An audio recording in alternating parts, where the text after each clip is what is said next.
Joint tortfeasor.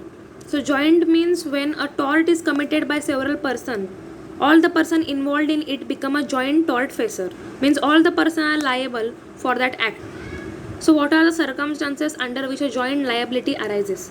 First is agency, second vicarious liability, and third is joint or common action.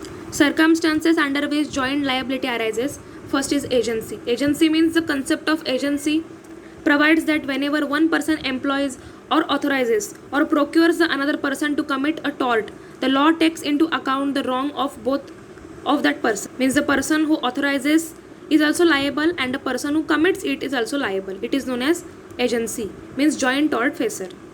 Second is the vicarious liability, means it is one of the concept of a law where the liability is assigned on the person who did not commit the wrong but has a superior legal action, legal relation with that person who is actually committing the wrong.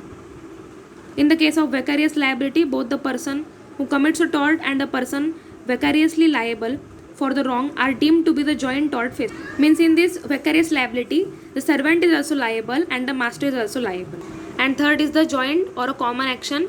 Means in the law of tort, two or more persons are said to be joint tortfeasor if they act jointly in a tort or in a same suit of action if the defendant has incited the another to commit the tort, means has encouraged the another to commit the tort.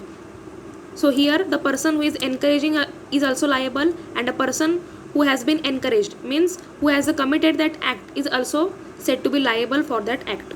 Here we have seen the circumstances under which the joint liability arises. Agency, then vicarious liability and joint or the common action.